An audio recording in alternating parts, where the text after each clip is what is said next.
Hey there mga my loves, Leo. Thank you so much for always staying here with me in this channel, babe. So, happy Hearts Day, no, sa ating lahat. Yun nga, no.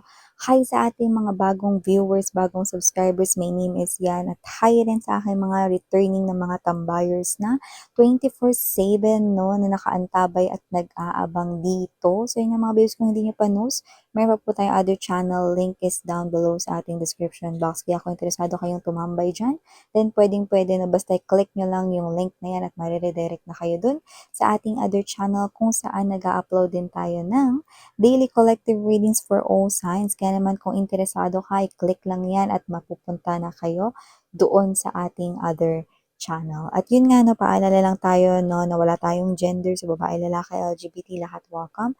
Pwede rin i-switch at pagpalit-palitin yung mga roles dahil ito ay isang general reading. And at the end of the day, everybody, meron kayong free will na free nyong gamitin anytime, anywhere. Kung may cross-watcher si Leo, welcome ka din. Kung may Leo placement sa kanilang birth/natal chart, welcome din kayo. So let's go ahead and check these messages right here for ya, Leo. Archangel Michael, thank you so much together with the angel. Guides, can we get messages for Leo, please? What does Leo needs to know? Can you please show me messages for Leo? Leo. What does Leo needs to know?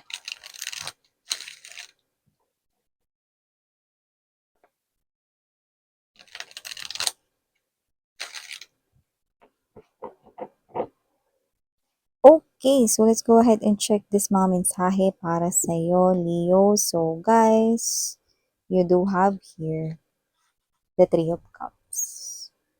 Nandito din for you, Page of Swords. Andito din, Two of Wands. Present din, Nine of Cups. You also have here the Hanged Man energy. Present din ang Four of Swords. And we've got bottom of the deck, the Knight of Coins, the Five of Coins, and the Chariot card energy. Ano? Sa malaking paalala, mga babes, na nakita ko dito ng energy, no, na may lalapit sa'yo dito, pero yung iba alam nyo na, kaya masakit yung ulo nyo. Yung iba hindi nyo alam, kaya sasakit pa lang, no? Ba't ano ba yan, miss yan? With the energy of strong, yun, nabubulol, of very strong, five of coins energy. Kung sino yung lalapit sa inyo, nakikita ko rito, no, na mukhang uutang yan sa inyo ng malaking halaga, tapos siya ay tatakbo lang. Yan o, hindi niya yan babayaran or hindi siya tutupad sa usapan kung kailan siya magbabayad. Yan o, kung sino man tong energy na to, nakikita ko rito, no, na ang kanyang pangakong pagbabayad ay mauudlot. At kung sino man ito mga babes, no, posibleng hindi pa kayo mabayaran yan ngayong 2025. Yan no. So, yung iba siguro nangyari na ito, kaya just take only what resonates, no? At posibleng siya ito, no, na tsaka na sa susunod, mga ganyan, no? So, nakikita ko rito, no, na mukhang malabo, no? Kaya kung hindi pa to nangyayari, no? At yung iba pwedeng nautangan na kayo nito before at matagal rin siya nakapagbayad, then huwag yun ang pautangin pa. Nakikita ko dito na hindi rin siya magbabayad ulit, Leo, no? At mantakan ninyo, February pa lang. 'Di ba? Kung hindi siya magbabayad ng 2025, so ano 'to, 2026 pa siya magbabayad. So ano na, 'di ba? Namuti na yung mata ninyo kakahintay. So wag niyo na siyang pautangin kasi nakikita ko na ang hihiramin niyang halaga ay malaki-laki. Mas malaki kaysa sa una niyang inutangan kung pinautang niyo na siya. Ayan. So yun ay inuna ko na yung mensahe na yun dahil yun ay importante dahil alam naman natin na ang pera ay hindi pinupulot, no? At hindi na kayo makakapulot ngayon, no, ng kahit na piso, 'di ba? Kasi every cents counts, yan, no? And yun nga mga babes, no, wala rin tayo rito na gender, pero nakita ko rito ng energy ng someone watching you. At kung sino man siya, nagke-create na siya ng future ninyo together. Pero teka lang, kasi may energy siya ritong hindi pa kayo nag-meet ever. So, ibig sabihin, hindi mo talaga siya kilala, but this person here, you've got his or her attention, and this person here is not making any movement right now. So, kung sino siya, pwedeng matagal-tagal ka na rin yung tinitingnan, tagal-tagal ka na rin niya rito na sinusubaybayan, no? Hindi naman siya stalker, pero I think this person here, kasama ka sa kanyang mga bina-browse, baka meron ka ritong ano, social media platforms, no? Baka followers mo siya, baka siya ay ano, likers mo dito, no? So, kung sino man to na wala siyang ginagawang movement or action ng paggalaw, pero this person here is malinaw na meron siyang energy ng interesado siya sa'yo. Like yan, no? Pwedeng crush ka niya rito, no? Teka lang, miss yan, medyo creepy yung energy niya, no? Mabuti ba siyang energy? Ano bang nakikita dyan, no? Well, hindi ko naman nakikita 'no, na siya yung klase ng energy na negatibo. Pero nakikita ko rito na medyo sa ngayon, hindi ko pa masabi kung kailan siya kikilos 'no, like magpapakilala gano'n 'no. Wala, hindi pa 'no, kasi with the Four of Swords energy and Two of Wands 'no, puwedeng yung pagpaplano na ito 'no, baka sa mga susunod pa na darating na mga buwan 'no. So, hindi pa ngayon 'no, pero mananatiling titingnan niya pa rin yung mga social media platforms ninyo, yung mga social media accounts ninyo, no, yung mga photos, mga pino-post ninyo, mga ina-upload ninyo, baka maybe someone here is an influencer or a vlogger, no, yan, no, so baka fan mo siya, may ganyan, no, so kung sino man tong energy na to, wala pa ngayong paggalaw, Leo, pero posibleng yung paggalaw, kasi hindi naman niya sinabing hindi na siya gagalaw, walang ganong klase ng energy, pero yung paggalaw, puwedeng hindi pa ngayon, parang hindi pa ngayon, parang sa mga susunod pa na mga palalampasin pa yung mga parang ilang buwan pa, 'yan 'no, may gano'n 'no, na klase ng energy, okey? So maliban diyan, Leo, nakita rin ako rito 'no ng ise-celebrate mo. So we have here wish fulfillment together with Three of Cups.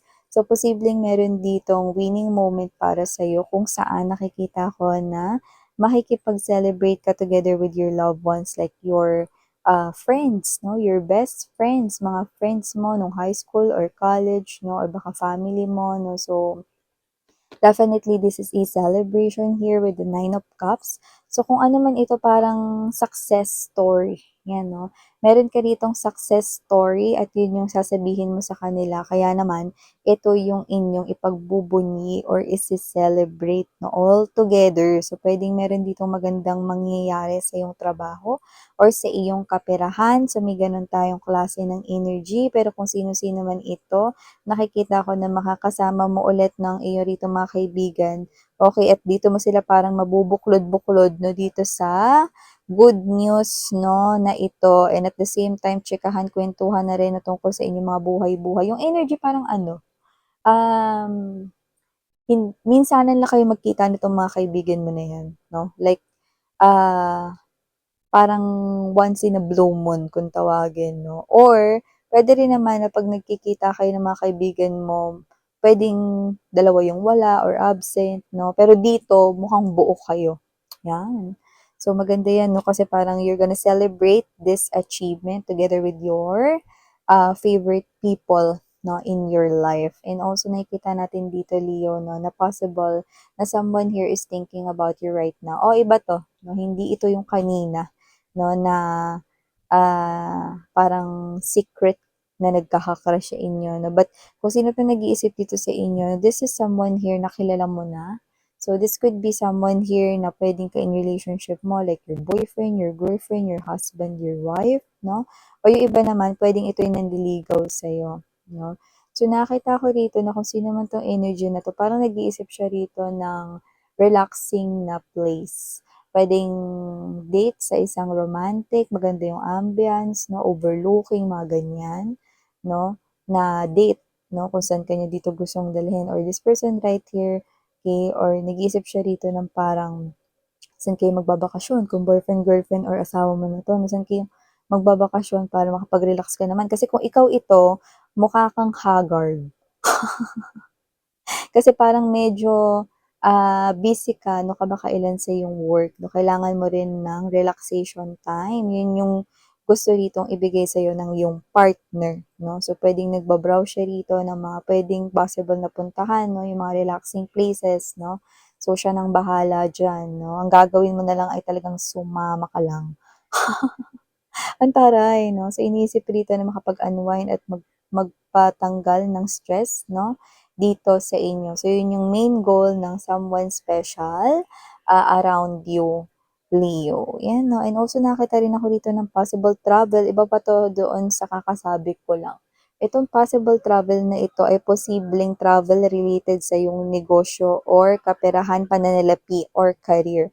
So, kung ano man to, pwedeng business trips yan, business travel yan, no? At ito ay posibleng hindi mo pa alam. So, kung sino man yung mga energies na to, ng mga Leo people natin dyan na makaka-resonate, no? Hindi niyo pa to knows kasi ito ay nakikita kong pinagmimitingan at pinag-uusapan pa, no? Lalo na if you're working in a company, no? Parang uh, tinitingnan or parang sinasala pa nila dito, no? Nagmi-meeting pa sila sino yung mga representatives o ipapadala nila rito. So, it's a team at maaaring ma-include ka dun. Yan, no? So, mga babes, no, grab that opportunity, no? Kasi baka yan na yung opportunity, para ma-showcase mo ang iyong skills and at the same time, ma-enhance mo din, no? At baka may ma-discover ka pa, no? Na kaya mo palang gawin, no? And of course, new learning, 'di ba? And new knowledge na baka magamit mo rin yon, no? Kung sakali man na ikaw ay lumipat ng other work, yan, no? Tsaka, kung ito ay may certificate, no, maganda rin na magkaroon ka nun, no? Kasi yun ay dagdag rin sa inyong credits, 'di ba?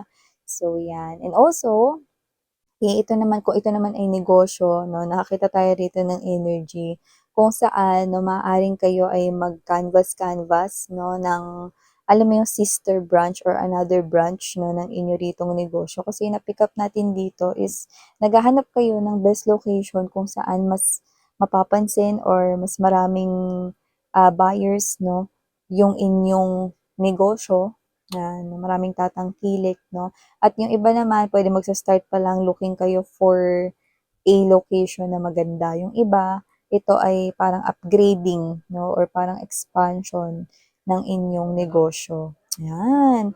So, maliban dyan, mga babes, no, nakikita ko rito, no, na, yun nga, kung may naririnig ko yung ingay mga babes in my background, no, I'm sorry, no, sa ating noise, no, just please bear with me, mag-focus na lang kayo sa aking voice. And yun nga, no, maliban dyan, Leo, commercial. Maliban dyan, Leo, no, nakikita ko rito, no, na aside from those messages, meron din ditong ibang mensahe, no, na posibleng wala na kayo rito dapat pakialam, pero lumalabas pa rin. Ano ba yun, miss yan? Pinapakita sa akin dito na meron kayong ex rito, no, na parang nagkakaroon ng struggle.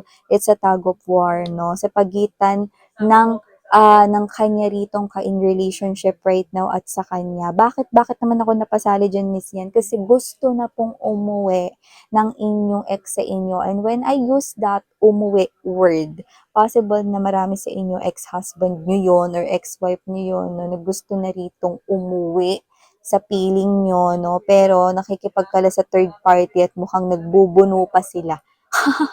Dahil mukhang hindi siya pinapakawalan or ayaw siyang bitiwan nung third party dito. So, medyo nagkakaroon ng struggle, may tug of war dito, mga babes. Yan, no? So, maliban dyan, Leo, nakita rin tayo dito ng energy na posibleng meron kayo ditong talent, no, na ma-discover about yourself, no, at posibleng yan, no, talent na yan ay posibleng makadagdag, no, dito sa inyong negosyo or sa inyong trabaho, makadagdag na makatulong sa iyo.